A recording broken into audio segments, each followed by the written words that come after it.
The sun has left and forgotten me.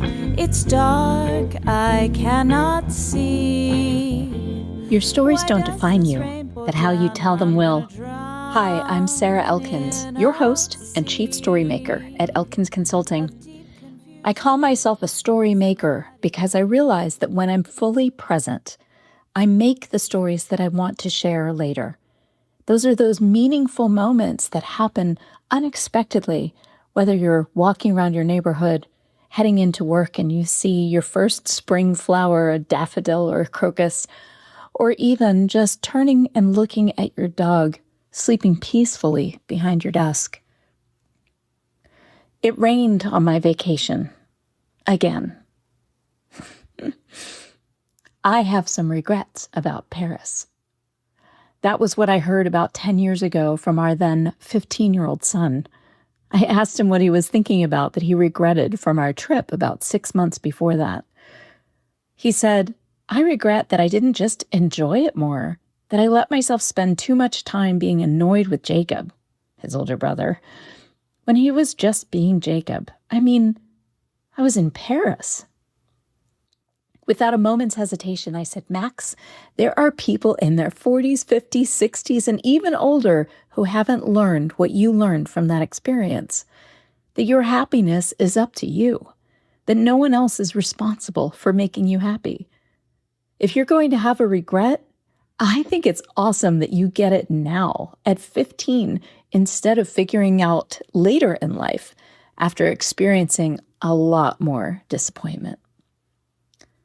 I remembered that interaction a few days into our very rainy vacation recently. It took me some time to wrap my head around the change in expectations. 2 days before we left for our much-needed time at a beach, I saw the forecast for rainy weather for the entire week of our trip, and my heart sank. I was already filled with disappointment, and we hadn't even left home yet. But 2 days into it, I sat with my husband on the balcony of our cozy apartment, drinking a beer and listening to the rain, watching what we could see of the sunset, and hearing the sounds of the city around us. And I realized I needed to remember Max's wisdom from so long ago.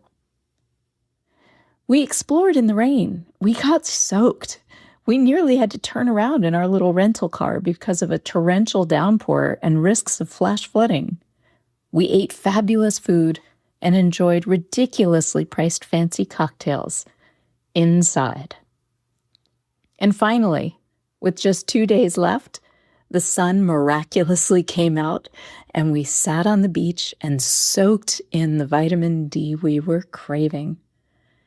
And finally, on the last full day of our trip, the water cleared from the brown drainage and debris, and we were able to finally swim in the ocean. That's a lot of finallys.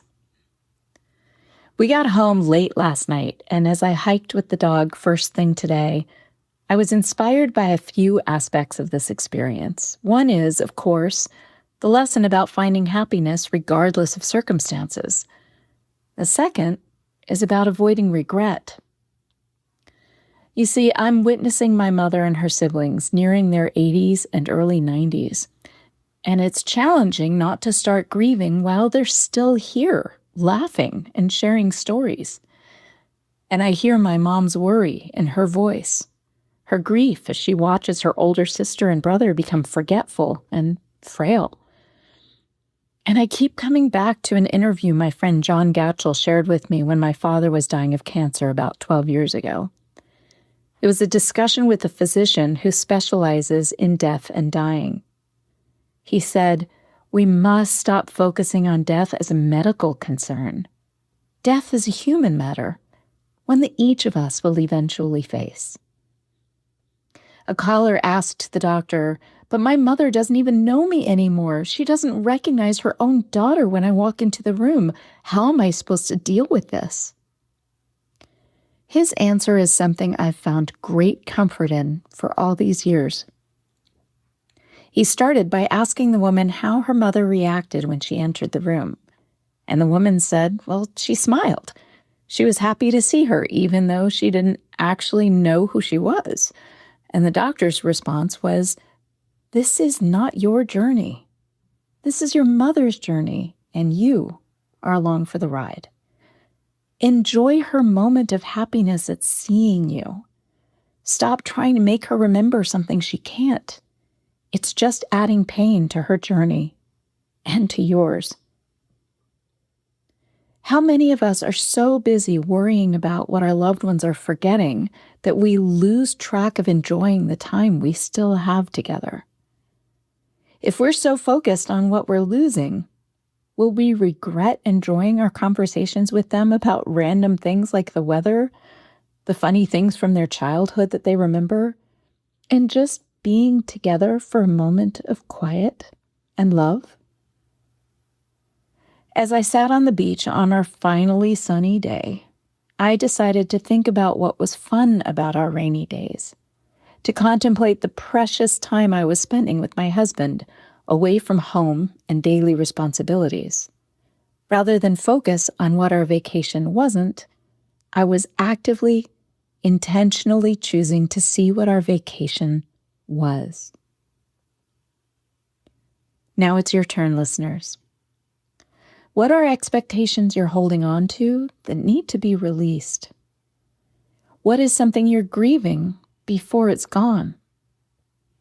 Maybe you're experiencing a lot of last times with your high school senior, the last game, the last packed lunch, the last ride to school, and you're grieving before your kid has actually left the house.